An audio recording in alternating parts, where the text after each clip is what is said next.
नमस्कार, न्यूज 18 राजस्थान के इस खास पेशकश में आप सभी का बहुत बहुत स्वागत है। मैं हूं आप सभी के साथ प्रियंका राय। देश के सियासी पंडितों की नजरें इस समय राजस्थान पर हैं और उसकी सबसे बड़ी वजह है विधानसभा चुनाव। 1998 से लेकर अब तक राजस्थान में कांग्रेस ने राजस्थान की सत्ता 3 बार हासिल की, लेकिन हर बार सीएम बना एक ही आदमी। कई बड़े दावेदार उभरे भी, लेकिन उसकी जादूगरी के सामने किसी की एक न चली। यहां तक कि उसने ऐसी चाल चली कि उसके राजनीतिक गुरु भी मात खा गए। 2020 में तो ऐसी बगावत हुई कि लगा कि इस बार कुर्सी छीन ही जाएगी, लेकिन आला कमान के आशीर्वाद से तब भी उसने अपने विरोधियों को न सिर्फ मात दी, बल्कि ताकतवर होकर भी उभरा। 45 साल पहले हार के साथ सियासी सफर शुरू करने वाले आखिर कैसे हुए इतने ताकतवर, चलिए देखते हैं व्यक्ति विशेष में।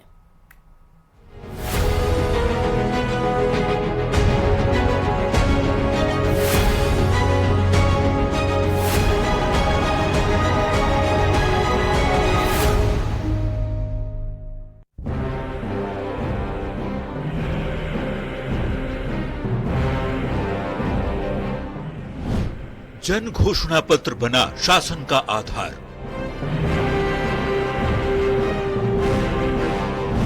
विकास को मिली अविश्वसनीय रफ्तार। पहली बार राजस्थान चर्चा में आ गया है, दिल्ली के अंदर भी और देश के राज्यों के अंदर। हमारी जो योजना है उनको अन्य राज्य सरकारें अपना रही है। हिम्मत का हिमालय, उम्मीदों का आसमान, हुनर की डोर से भरी सफलता की उड़ान।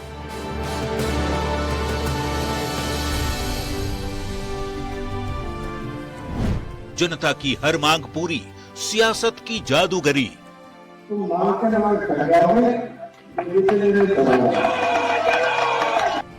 मिशन 23 का भरोसा, मिशन 30 की तैयारी, जिसके ऊपर पार्टी को पूरा विश्वास है, जिसके पास सत्ता को साधने और संगठन को दौड़ाने का तजुर्बा है, जिसने तन मन धन से पार्टी की सेवा की है, जो विरोधियों की हर चाल को भांप लेता है और फिर उन्हें अपनी चाल से बेदम कर देता है। अशोक गहलोत। नाम एक, खूबियां अनेक। सबसे बड़ी बात कि कभी देश की सबसे बड़ी पार्टी रही कांग्रेस जिस परिवार के नाम पर चलती है, उस परिवार को गहलोत की काबिलियत और वफादारी पर पूरा विश्वास है, जिसके पास 45 साल का लंबा सियासी अनुभव है, जिसे इंदिरा गांधी का आशीर्वाद प्राप्त था, जिसने राजीव गांधी का दिल जीता और अब सोनिया, राहुल, प्रियंका आंख मूंद कर करते हैं भरोसा। पार्टी को नई दिशा देने का दम है। अपने प्रदेश में बीजेपी को 3 बार शिकस्त देकर उसने ये बात साबित भी की है। एक बार फिर कांग्रेस चुनावी समर में जा रही है, जिसको जिताने का दारोमदार गहलोत के पास है। 2023 के चुनाव में जिसकी अगुवाई में कांग्रेस चुनाव में उतरी है, सियासत के इस जादूगर के कंधे पर 23 के महासंग्राम में सरकार रिपीट कराने की जिम्मेदारी है।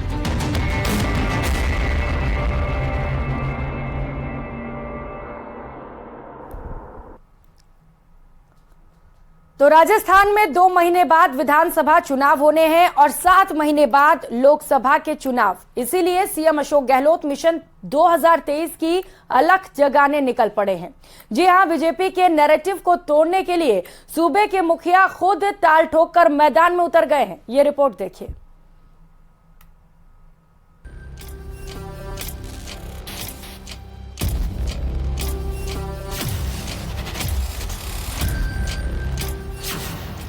जन घोषणा पत्र बना शासन का आधार।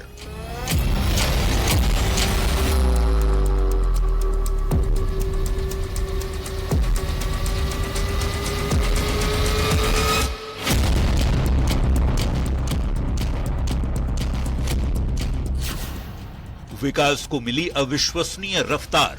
ये पहली बार आजादी के बाद में राजस्थान जो है पूरे देश के अंदर केंद्र सरकार में भी और राज्यों में भी चर्चा में आया है, चर्चा में आ गया है।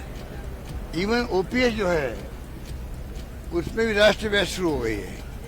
हमारी हर योजनाओं का चर्चा राजस्थान में नहीं, राजस्थान के बाहर हर राज्य में होती है। वहाँ की सरकारें मैनिफेस्टो में लिख रही है, अपने वादे कर रही है वहाँ की पब्लिक से। हिम्मत का हिमालय, उम्मीदों का आसमान, हुनर की डोर से भरी सफलता की उड़ान।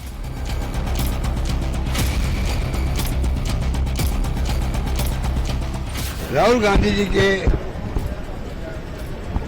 उनकी भावनाओं को या उनके कमेंट को हम एक चैलेंज के रूप में स्वीकार कर रहे हैं, चुनौती के रूप में स्वीकार कर रहे हैं। राहुल गांधी ने हमें चुनौती दे दी है, आप जीत के बताओ। जनता की हर मांग पूरी, सियासत की जादूगरी, मिशन 23 का भरोसा, मिशन 30 की तैयारी।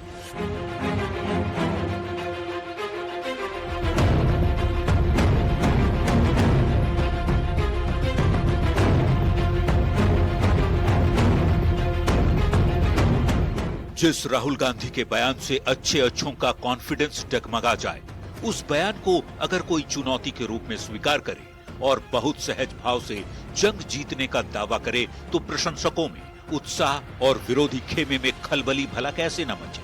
जीत का दावा करने वाला अपनी हर चाल से प्रशंसकों को इत्मीनान और विरोधियों को परेशान करता रहा है। दुनिया जानती है कि सियासत के जादूगर कहे जाने वाले अशोक गहलोत को हर हारी हुई बाजी को जीतने का हुनर आता है। तभी परंपरा और प्रगति के वाहक अशोक गहलोत मिशन 2030 से नई लकीर खींच रहे हैं। विधानसभा चुनाव की बजाय मिशन 2030 पर जोर दे रहे हैं।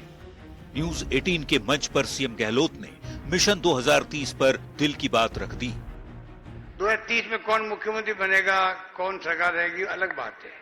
हम चाहते हैं कम से कम इस प्रदेशवासी सपना देखे, सुझाव दे, अपने सुझाव दे भी रहे। 2.5 करोड़ से ज्यादा सुझाव आ चुका हमारे पास में। उस पर कुछ समझ ही बताई होगी, लोगों ने अपनी बताई होगी, शिकायत भी की होगी, वो भी हमारे काम आएगी फीडबैक के रूप में।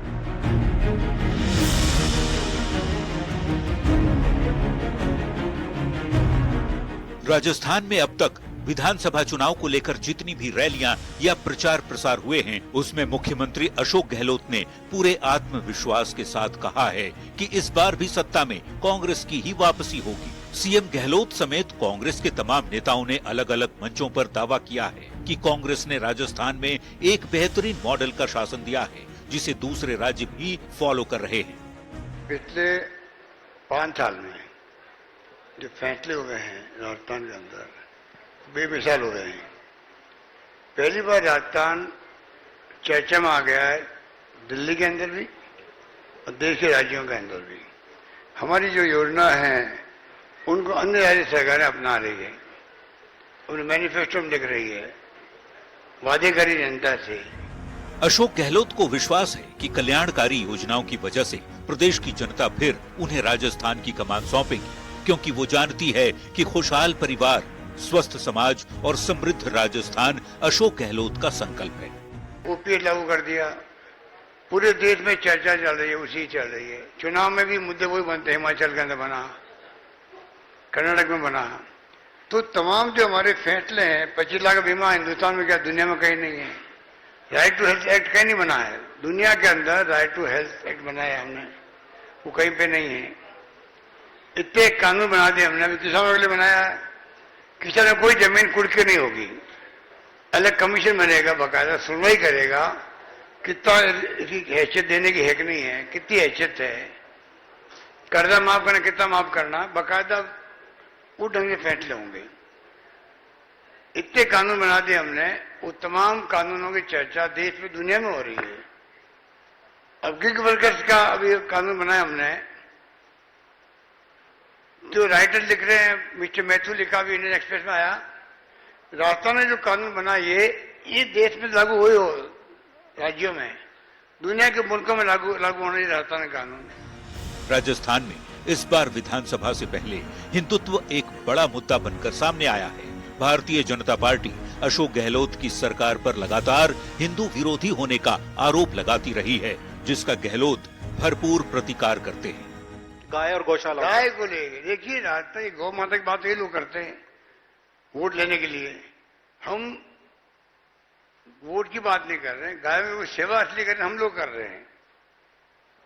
हम पहला राजस्थान देश में है जहां पर गौशालाओं के लिए, गौ माता के लिए अलग से बना विभाग बन गया है राजस्थान के अंदर। पहला राजस्थान प्रदेश है देश के अंदर। हम लोग दे रहे हैं अनुदान गायों के प्रबंधन के लिए, गौशालों के लिए। पिछली गवर्नमेंट ने 5 साल में दिया 500 करोड़ रुपए दिए, हमने दिए 3000 करोड़ रुपए दे रहे हैं अभी हम 5 साल के अंदर। 3000 करोड़ रुपए में 500 करोड़ में फर्क होता है। अशोक गहलोत के जीत के दावों को इसलिए भी हल्के में नहीं लिया जा सकता क्योंकि उन्होंने कभी भी मुश्किलों से हारना नहीं सीखा, बल्कि दुश्वारियों से ही जीत की राह निकाली है। एक भी कोई नया कर नहीं लगाया, उसके बावजूद जो राज्य बीमारू प्रदेश कभी कहलाता था, आज आर्थिक विकास की दर के आधार पे देश के अंदर नंबर 2 पे आता है। मुख्यमंत्री जी ने जो भारतीय जनता पार्टी 2014 में कहती थी 410 रुपए का सिलेंडर था, 56 रुपए लीटर डीजल था, 71 रुपए लीटर पेट्रोल था, माननीय मुख्यमंत्री जी ने इस महंगाई जो आज 1150 रुपए का सिलेंडर होगा उसमें 550 रुपए में वो सिलेंडर देने का काम किया। गहलोत विरोधियों की चाल पर तो नजर रखते ही हैं, अपना हर कदम भी फूंक फूंक कर रखते हैं, तभी तो उनका अगला कदम क्या होगा इसका पता लोगों को नहीं चल पाता। यही कारण है कि विरोधियों की हर चाल फेल हो जाती है और विपक्ष की दाल गल नहीं पाती। 2020 में पार्टी के अंदर हुई बगावत के दौरान उन्होंने जिस तरह विधायकों को एकजुट रखा, वो उनके राजनीतिक कौशल का सबसे बड़ा उदाहरण है। हुनर ऐसा कि सबको साथ लेते हैं, अपने तो अपने, कई बार न चाहते हुए भी विरोधी भी उनके साथ हो लेते हैं। गहलोत में सबको साथ लेकर चलने की अद्भुत क्षमता है, सबकी बात सुनते हैं और सभी वर्गों में खासे लोकप्रिय भी हैं। इसलिए ही तो उन्हें मारवाड़ का गांधी भी कहा जाता है। कांग्रेस में बड़ा कद रखने के साथ साथ अशोक गहलोत के संबंध दूसरी पार्टी के नेताओं से भी काफी अच्छे हैं, लेकिन गहलोत को जब भी मौका मिलता है वो केंद्र की नीतियों पर कड़ा प्रहार करने से जरा भी नहीं चूकते। बात करते विश्व गुरु बनने की, विश्व गुरु सब बनोगे ना तब भूखमरी नहीं रहेगी, कुपोषण नहीं रहेगा, हैप्पीनेस इंडेक्स अच्छा होगा, पर कैपिटा इनकम अच्छी होगी, पृथ्वी की आयु बढ़ेगी, तभी तो आप कहोगे हाँ गुड गवर्नेंस हो रही है और ये हम लोग विश्व गुरु बनने जा रहे हैं। तो आज बेसिक जो चीजें हैं वो पूरी करने आ सकता है।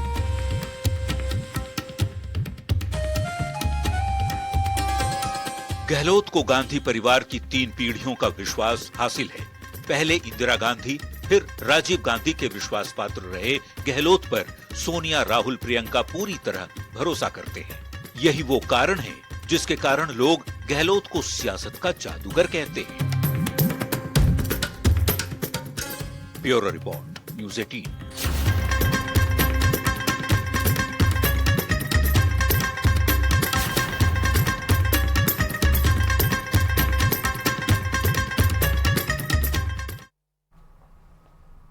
जो हार कर भी बाजी जीत जाए उसे बाजीगर कहते हैं। गहलोत ने 1977 में पहली बार विधानसभा का चुनाव लड़ा लेकिन हार गए, लेकिन तब भी उन्हें खारिज नहीं किया गया, बल्कि विधानसभा चुनाव हारने वाले को 1980 में भी टिकट मिला, लोकसभा का वो भी।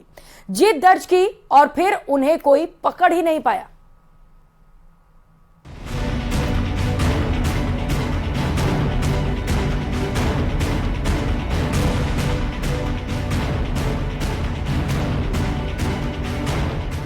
अशोक गहलोत राजस्थान की राजनीति का वो कद्दावर चेहरा है जिनका जादू मतदाताओं के सिर चढ़कर बोलता है। एक ऐसा नेता जो अपने सौम्य व्यवहार से न सिर्फ अपने समर्थकों का दिल जीत लेता है, बल्कि विरोधी भी उनके अंदाज के कायल हो जाते हैं। बहुत कम लोग इस बात को जानते हैं कि उनके पूर्वजों का पेशा जादूगरी का था। अशोक गहलोत ने भी अपने पिता से जादू सीखा था और कुछ वक्त के लिए इस पेशे को अपनाया भी, लेकिन ये उनकी नियति नहीं थी। उन्हें तो सियासत के मैदान में रहकर मतदाताओं पर जादू करना था और वो इसमें कामयाब भी रहे। सहज अंदाज से लोगों को अपना मुरीद बनाने वाले अशोक गहलोत का जन्म 3 मई 1951 में सूर्यनगरी जोधपुर में हुआ। पिता लक्ष्मण सिंह गहलोत जादूगर थे। अशोक गहलोत ने विज्ञान और कानून में ग्रेजुएशन पूरा करने के बाद अर्थशास्त्र में पोस्ट ग्रेजुएशन किया। छात्र जीवन में ही सियासत का चस्का लगा और कांग्रेस के छात्र संगठन NSUI के साथ अपनी राजनीतिक पारी की शुरुआत की। जल्दी ही वे सियासत की मुख्य धारा में आ गए जब सिर्फ 26 साल की उम्र में 1977 में जोधपुर जिले की सरदारपुरा सीट से विधानसभा का चुनाव लड़ा।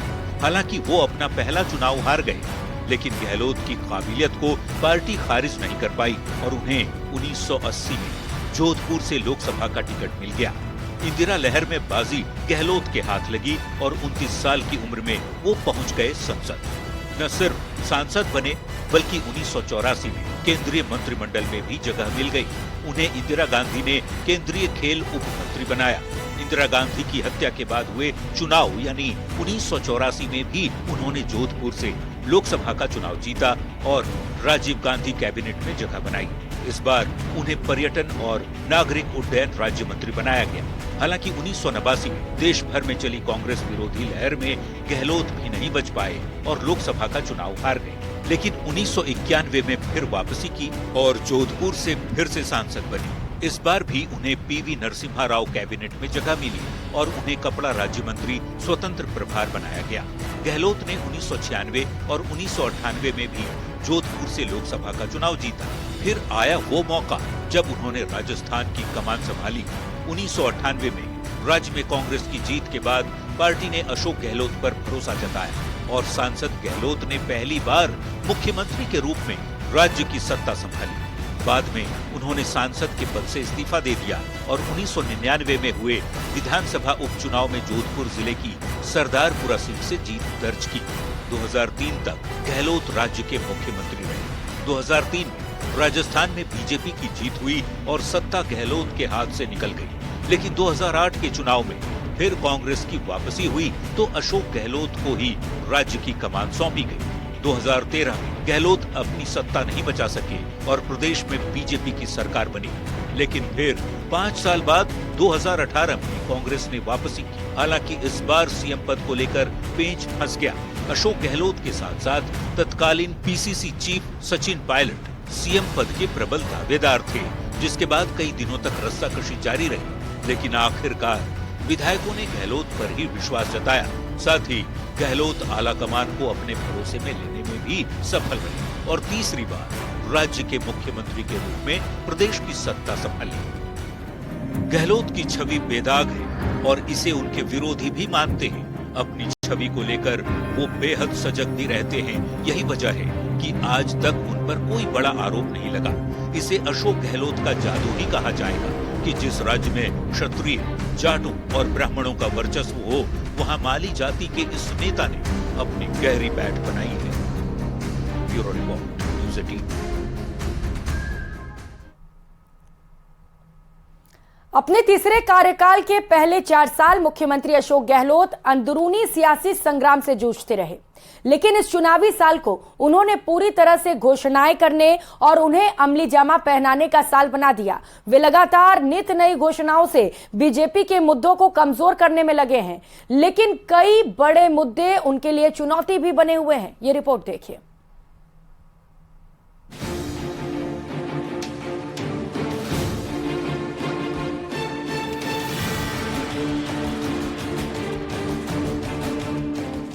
अशोक गहलोत ने कई मौकों पर अपने रणनीतिक कौशल से पार्टी को संजीवनी दी है। उसके सिर पर जीत का सेहरा बांधा है, लेकिन इस बार सिंहासन का संग्राम बड़ा भीषण होने जा रहा है। जी हां, विधानसभा चुनाव से पहले राजस्थान में कई चुनावी सर्वे सामने आए हैं। इनके मुताबिक इस साल बीजेपी और कांग्रेस के बीच कांटे की टक्कर हो सकती है। राज्य में भले ही कांग्रेस की सरकार है, लेकिन विधानसभा चुनाव में जीत दर्ज हासिल करने के लिए गहलोत की चुनौतियां भी कम नहीं है। गहलोत सरकार पर हिंदुत्व विरोधी होने का आरोप है। राजेंद्र गुढ़ा लगा चुके हैं गंभीर आरोप। 5 साल में सरकार बदलने का ट्रेंड है। मिशन 2030 के बहाने मुख्यमंत्री अशोक गहलोत देव दर्शन यात्रा भी कर रहे हैं। मुख्यमंत्री अशोक गहलोत 3160 किलोमीटर की यात्रा के दौरान 10 मंदिरों में पूजा अर्चना कर रहे हैं। इस तरह एक तरफ हिंदुत्व की सियासत मजबूत करने की रणनीति है, तो दूसरी तरफ बीजेपी को काउंटर करने का भी पुख्ता प्लान है। इस बार मुख्यमंत्री गहलोत साहब ने समाज के हर एक वर्ग को, समाज के हर एक तबके के लिए कुछ ना कुछ ऐसा किया है जिसकी उस तबके को लंबे समय से उम्मीद थी, लंबे समय से चाहत थी। महिलाओं की बात हो, बालिकाओं की बात हो, विद्यार्थियों की बात हो, आदिवासी क्षेत्रों की बात हो या अलग अलग जाति समीकरणों की भी बात हो, तो मुख्यमंत्री अशोक गहलोत ने अपने इस बार के कार्यकाल में हर एक तबके को कुछ न कुछ देने की कोशिश की है। कांग्रेस के घोषणा पत्र को 27 दिसंबर 2018 को सरकारी दस्तावेज बना के प्रतिवर्ष जनता की अदालत में उस घोषणा पत्र का लेखा जोखा रखा और 94% हमने घोषणा पत्र के जो वादे हैं वो पूरे किए। कुछ जो वादे हैं वो सरकारी और केंद्रीय जो नियमों के अधीन थे वो पूरे नहीं हो। सनातन धर्म के मुद्दे पर सीएम गहलोत को हिंदू विरोधी बताने की कोशिश की गई थी। ऐसे में गहलोत अब अपनी यात्रा के दौरान मंदिरों में दर्शन और पूजा अर्चना कर विपक्ष के आरोपों का सॉलिड जवाब दे रहे हैं। बीजेपी पर निशाना साधने के अलावा गहलोत राज्य के लोगों को भी मिशन 2030 से भावनात्मक तरीके से जोड़ रहे हैं। उन्हें आश्वस्त कर रहे हैं कि 2030 में राजस्थान विकास में सारे राज्यों को पीछे छोड़ देगा। यह बात कहकर अशोक गहलोत 2023 के विधानसभा चुनाव में ही जनादेश हासिल नहीं करना चाहते, बल्कि 2028 के चुनाव का टारगेट भी सेट कर रहे हैं। Bureau report, news 18।